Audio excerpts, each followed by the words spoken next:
여러분, 뇌경색은 갑자기 오는 게 아닙니다. 이미 며칠 전 다리가 먼저 신호를 보내고 있었을지도 모릅니다. 아침에 일어나는데 한쪽 다리에 힘이 툭 빠지고, 양말을 신지 않았는데 발바닥이 둔하게 이상한 느낌, 계단을 오르다 발이 자꾸 걸리고 비틀거리는 느낌. 이건 단순한 피로가 아닐 수 있습니다. 뇌가 보내는 첫 구조 신호, 바로 다리입니다. 뇌경색은 증상이 시작되고 4시간 반 안에 치료해야 삽니다. 그 시간을 놓치면 뇌세포가 초당 수백만 개씩 죽어갑니다. 그러니까 괜찮겠지 하는 단 한 번의 생각이 평생을 바꿉니다. 오늘 영상에서는 뇌경색이 다리에서 먼저 나타나는 7가지 전조 증상을 알려드립니다. 이 중 하나라도 해당된다면 기다리지 마세요. 그 즉시 119를 부르는 것, 그것이 생명을 지키는 첫걸음입니다. 먼저 여러분께서 궁금해하실 내용부터 말씀드리겠습니다. 도대체 왜 뇌경색 신호가 얼굴이 아니라 다리에서 먼저 나타나는 걸까요? 제가 여러 논문을 읽으면서 공통적으로 발견한 내용이 있습니다. 혈류가 줄어들면 우리 몸의 끝부분부터 반응한다는 겁니다. 생각해보세요. 우리 몸의 피는 심장에서 출발해서 온몸으로 퍼져나갑니다.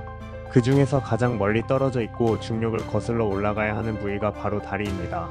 그래서 피가 제대로 통하지 않으면 힘이 빠지거나 감각이 무뎌지는 변화가 가장 먼저 다리에서 나타나는 겁니다. 또 한 가지 중요한 사실이 있습니다. 우리 뇌는 좌우가 교차되어 있어서 왼쪽 뇌에 문제가 생기면 오른쪽 다리에, 오른쪽 뇌가 막히면 왼쪽 다리에 이상이 옵니다. 즉 다리의 한쪽에만 나타나는 변화는 뇌가 위험 신호를 보내는 조기 경보등인 셈입니다. 독일 베를린 의대에서 2023년에 발표한 연구 결과를 보면 뇌경색 환자의 약 38%가 얼굴이나 언어 증상보다 다리 증상을 먼저 경험했다고 합니다. 이게 얼마나 놀라운 수치인지 아시겠죠? 10명 중 4명은 다리에서 먼저 신호가 왔다는 겁니다. 그런데 이 중에서 절반 이상이 그 신호를 무시했다가 나중에 큰 뇌경색으로 진행되었다고 합니다. 정말 안타까운 일입니다. 이제부터 본격적으로 7가지 전조 증상을 하나하나 살펴보겠습니다. 이 내용은 미국 신경학회, 독일 신경학회, 그리고 세계보건기구 뇌졸중 가이드라인을 참고해서 재구성한 것이니까 꼭 집중해주세요. 첫 번째 신호입니다. 한쪽 다리에 갑자기 힘이 빠지는 증상입니다. 운동을 안 해서 다리에 힘이 없으면 양쪽 다리가 같이 약해집니다. 그런데 한쪽만 뚝 떨어지듯이 힘이 빠진다면 이건 단순한 근육 문제가 아닙니다. 독일의 한 신경학 논문에서도 편측성 갑작스러운 근력 저하는 뇌경색의 가장 대표적인 초기 신호로 분류되어 있습니다. 실제 사례를 하나 말씀드리겠습니다. 경기도에 사시는 72세 김모 할머니께서는 어느 날 아침 화장실에 가려고 일어나셨는데 왼쪽 다리에 힘이 쭉 빠지는 걸 느끼셨대요. 처음엔 다리가 저려서 그런가 보다 하고 넘기셨는데 며느리분이 이상하다 싶어서 바로 병원에 모시고 갔습니다. 검사 결과 오른쪽 뇌의 작은 혈관이 막히기 시작하는 초기 단계였고 바로 치료를 받아서 큰 문제 없이 회복하셨습니다. 만약 그때 며느리분이 그냥 나이 탓이겠지 하고 넘겼다면 저 정말 위험한 상황이 올 수도 있었던 겁니다. 여기서 중요한 포인트가 있습니다. 이 증상은 대부분 아침에 많이 나타납니다. 왜 그럴까요? 밤에 자는 동안 우리 몸은 수분을 보충하지 못하고 땀과 호흡으로 수분을 잃습니다. 그래서 아침에는 혈액이 끈적끈적해지고 혈압도 갑자기 오르면서 뇌혈관에 무리가 갑니다. 실제로 뇌경색의 40% 이상이 아침 6시부터 정오 사이에 발생한다는 통계도 있습니다. 그러니까 아침에 일어나실 때 한쪽 다리에만 유독 힘이 없거나 주저앉을 것 같은 느낌이 든다면 절대 그냥 넘기지 마세요. 바로 가족에게 알리고 119를 불러야 합니다. 두 번째 신호로 넘어가겠습니다. 다리가 저리거나 감각이 이상한 증상입니다. 많은 분들이 이런 표현을 하십니다. 맨발인데 양말을 신은 것 같은 느낌이 든다. 발바닥이 둔하고 감각이 제대로 안 느껴진다. 발에 비닐을 씌운 것처럼 뭔가 막혀있는 느낌이다. 이런 증상은 허리 디스크나 말초 신경 때문일 수도 있습니다. 하지만 자세를 바꿔도 쉬어도 한쪽에만 계속 반복된다면 이건 뇌혈류 문제일 가능성이 있습니다. 영국 신경학회에서 발표한 연구 결과가 정말 놀랍습니다. 감각 이상만 나타난 뇌경색 전 단계 환자가 전체의 14%나 되었다고 합니다. 즉 10명 중 1명은 감각 이상만으로도 뇌경색이 시작되고 있었다는 겁니다. 부산에 사시는 68세 이모 할아버지의 경우를 보겠습니다. 처음엔 오른쪽 발바닥만 유독 감각이 둔했대요. 바닥을 밟는데 뭔가 스펀지를 밟는 것 같은 느낌이었다고 합니다. 처음엔 당뇨 합병증인가 싶어서 내과에 가셨는데 당뇨 수치는 정상이었습니다.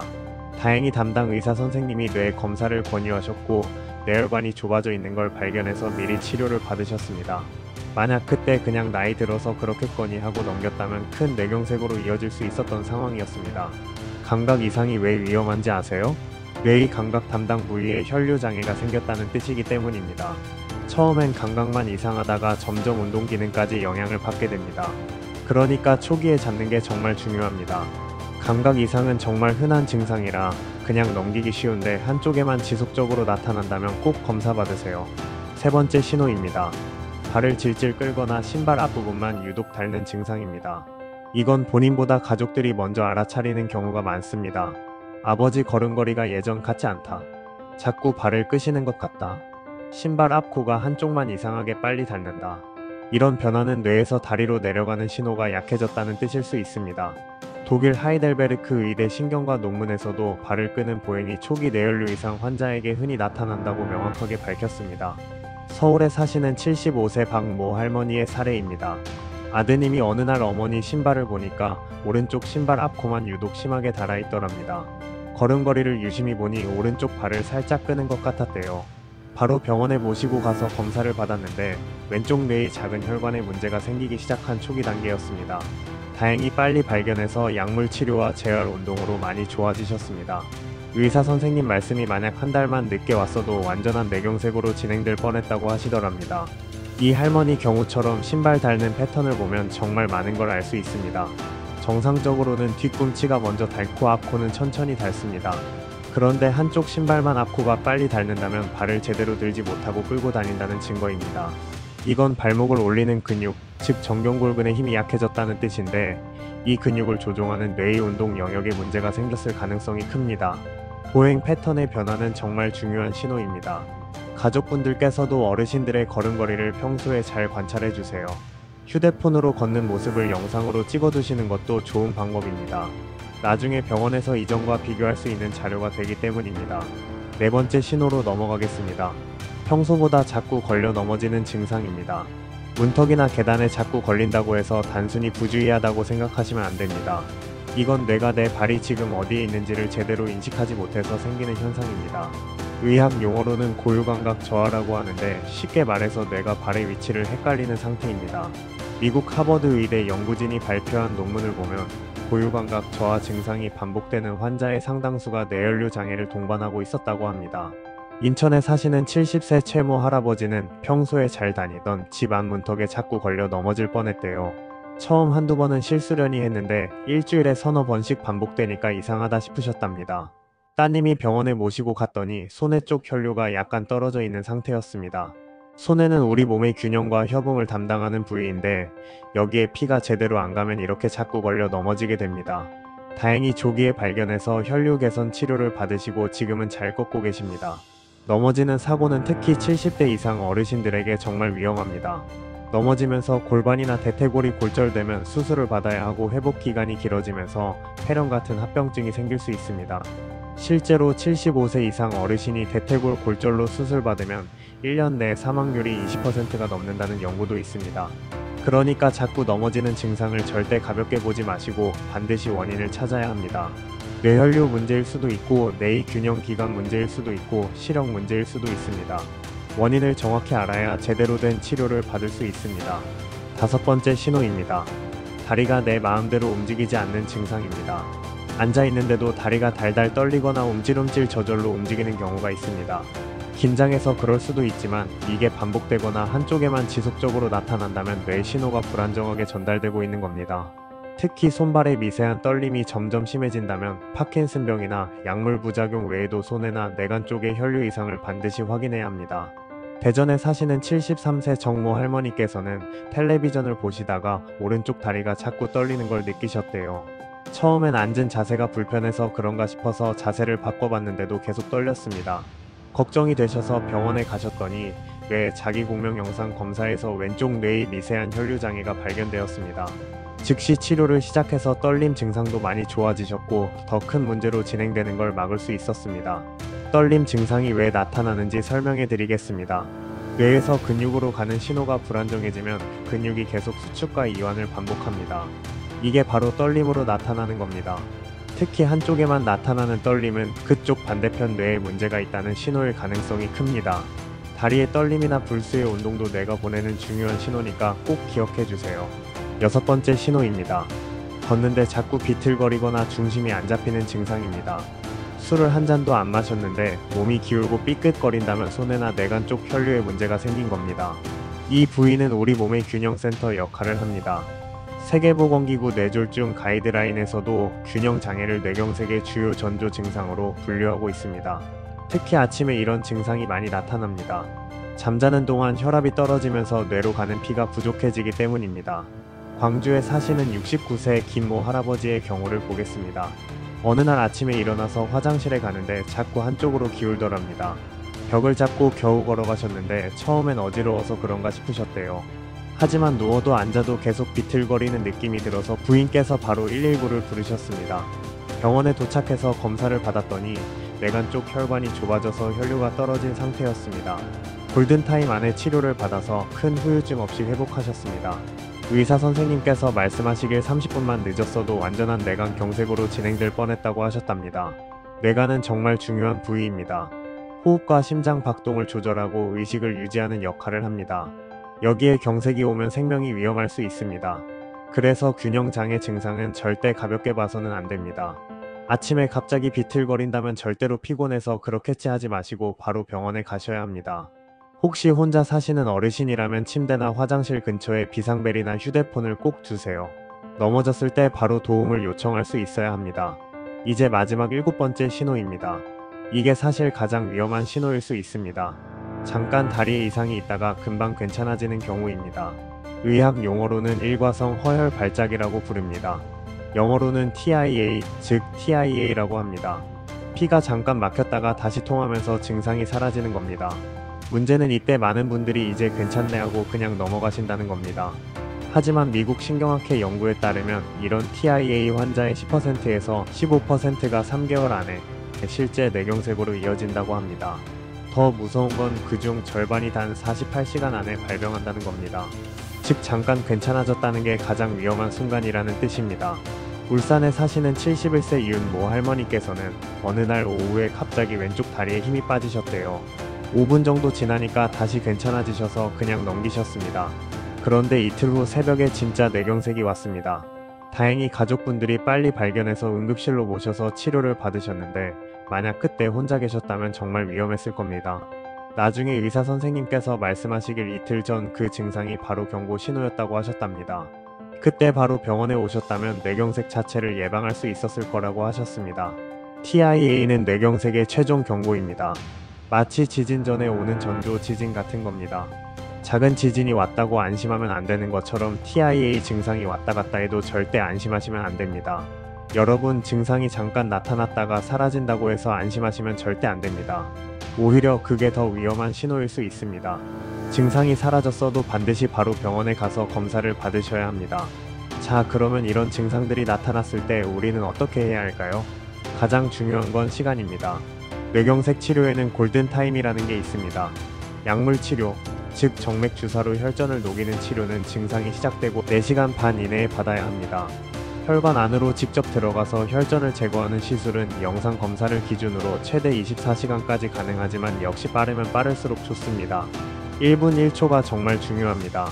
뇌경색이 진행되는 동안 1분마다 약 190만 개의 뇌세포가 죽어간다는 연구 결과도 있습니다. 1시간이면 1억 개가 넘는 뇌세포가 사라지는 겁니다. 그러니까 조금이라도 이상하다 싶으면 바로 119를 불러야 합니다. 괜찮아질 것 같다고 기다리시면 안 됩니다. 가족이나 이웃에게 연락해서 병원에 데려다 달라고 하시면 안 됩니다. 반드시 119를 부르셔야 합니다. 왜냐하면 구급차 안에서부터 응급처치를 받을 수 있고 병원에 미리 연락이 가서 도착하자마자 바로 치료를 시작할 수 있기 때문입니다. 구급대원들은 이동 중에 혈압과 혈당을 체크하고 산소를 공급하며 정맥 주사 라인을 확보합니다. 그리고 병원 응급실에 환자 상태를 미리 알려서 의료진이 대기하고 있습니다. 이런 준비 과정이 생명을 좌우합니다. 또 한 가지 중요한 게 있습니다. 증상을 정확하게 전달하는 겁니다. 119에 전화하실 때 이렇게 말씀하세요. 갑자기 한쪽 다리에 힘이 빠졌습니다. 뇌경색이 의심됩니다. 빨리 와주세요. 이렇게 명확하게 말씀하시면 구급대원들이 바로 상황을 파악하고 적절한 조치를 취할 수 있습니다. 그냥 다리가 아프다, 걷기 힘들다 이렇게만 말씀하시면 단순 근육통으로 오해할 수 있습니다. 뇌경색 의심이라고 명확하게 말씀하셔야 합니다. 그리고 병원에 도착해서도 의사 선생님께 언제부터 어떤 증상이 시작되었는지 정확하게 말씀드려야 합니다. 아까 말씀드린 것처럼 4시간 반이라는 골든타임이 있기 때문에 정확한 시간이 정말 중요합니다. 만약 잠에서 깨어났을 때 증상이 있었다면 마지막으로 정상이었던 시간, 즉 잠들기 전 시간을 기준으로 합니다. 그래서 가족분들은 어르신이 언제 주무셨는지 꼭 기억하고 계셔야 합니다. 또 드시던 약 목록도 알려드려야 합니다. 특히 혈액을 묽게 하는 약을 드신다면 꼭 말씀하셔야 합니다. 아스피린, 와파린, 프라닥사, 엘리퀴스 같은 약을 드시는 분들은 출혈 위험이 있어서 치료 방법이 달라질 수 있습니다. 약 봉지를 가져가시는 것도 좋은 방법입니다. 그리고 최근 받은 검사 결과가 있다면 그것도 가져가세요. 뇌 MRI나 CT 결과, 혈액 검사 결과 등이 있으면 의사 선생님이 판단하는 데 도움이 됩니다. 여러분, 다리는 뇌의 언어입니다. 뇌는 말을 할 수 없지만 우리 몸을 통해서 신호를 보냅니다. 특히 다리를 통해서 가장 먼저 경고를 보내는 경우가 많습니다. 다리가 보내는 작은 신호를 무시하면 뇌는 더 큰 경고로 되갚아 줍니다. 오늘 제가 말씀드린 7가지 증상을 꼭 기억해 주세요. 한쪽 다리에 갑자기 힘이 빠지는 증상, 다리가 저리거나 감각이 이상한 증상, 발을 질질 끌거나 신발 앞부분이 유독 닳는 증상, 평소보다 자꾸 걸려 넘어지는 증상, 다리가 내 마음대로 움직이지 않는 증상 걷는데 자꾸 비틀거리거나 중심이 안 잡히는 증상, 그리고 가장 위험한 증상인 잠깐 다리에 이상이 있다가 금방 괜찮아지는 증상. 이 중에서 단 하나라도 해당되신다면 절대로 괜찮겠지 하고 넘기지 마세요. 지금 바로 병원에 가야겠다로 생각을 바꾸는 것, 그게 생명을 지키는 첫걸음입니다. 그리고 평소에 뇌혈관 건강을 지키는 것도 정말 중요합니다. 혈압 관리가 가장 기본입니다. 고혈압은 뇌경색의 가장 큰 위험 요인이니까 꾸준히 약을 드시고 정기적으로 검진을 받으세요.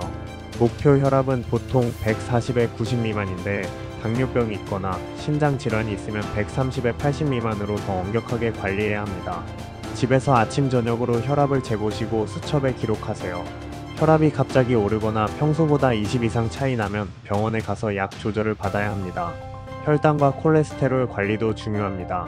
당뇨병이 있으시면 혈당을 잘 조절하셔야 하고 고지혈증이 있으시면 기름진 음식을 줄이시고 필요하면 약을 드셔야 합니다. 당화혈색소는 6.5% 이하로 유지하시고 나쁜 콜레스테롤인 LDL은 100 미만으로 관리하세요. 금연은 필수입니다. 담배는 혈관을 손상시키고 혈전을 만들기 쉽게 합니다. 담배 한 개비만 피워도 혈관이 수축하고 혈압이 올라갑니다. 70대에 담배를 끊어도 뇌경색 위험이 절반으로 줄어든다는 연구도 있습니다. 지금이라도 늦지 않았으니 꼭 금연하세요.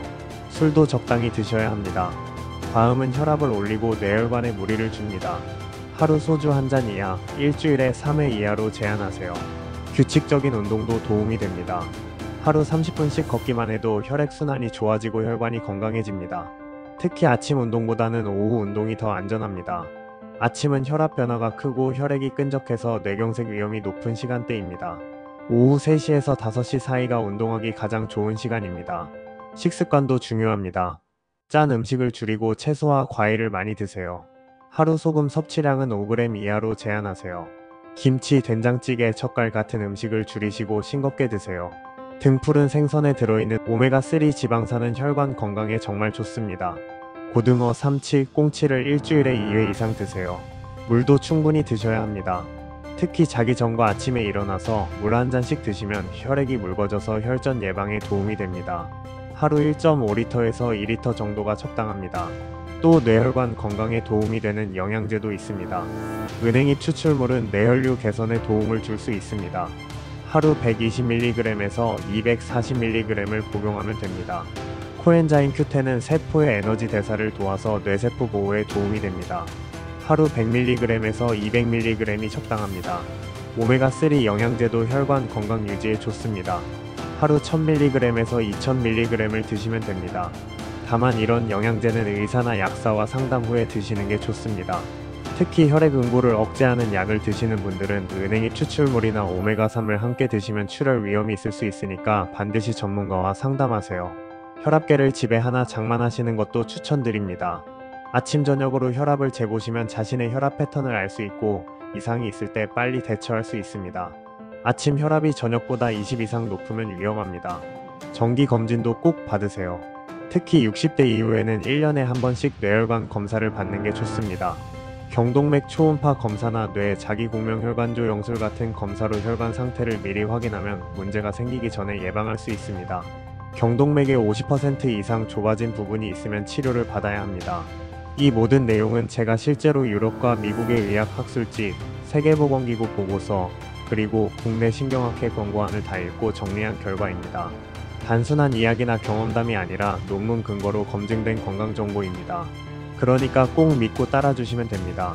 제가 참고한 주요 논문만 해도 하버드 의대의 2024년 뇌경색 조기 진단 연구, 독일 하이델베르크 의대의 보행 장애와 뇌연료 상관관계 연구, 영국 신경학회의 감각 이상 증상 분석 논문 등 20편이 넘습니다. 이 모든 연구가 공통적으로 말하는 게 있습니다. 조기 발견과 빠른 치료가 생명을 구한다는 것입니다. 오늘 영상이 도움이 되셨다면 좋아요 버튼 꾹 눌러주시고 구독과 알림 설정도 부탁드립니다. 혹시 부모님이나 가족 중에 다리 이상을 느끼시는 분이 계시다면 이 영상을 꼭 공유해주세요. 여러분의 그 한 번의 클릭이 누군가의 소중한 생명을 구할 수도 있습니다. 댓글로 여러분의 경험이나 궁금한 점도 남겨주세요. 제가 하나하나 읽어보고 다음 영상에서 답변 드리겠습니다. 건강한 뇌, 건강한 다리로 오래오래 행복하게 사세요. 오늘도 좋은 하루 보내시고 항상 건강하시길 바랍니다. 감사합니다.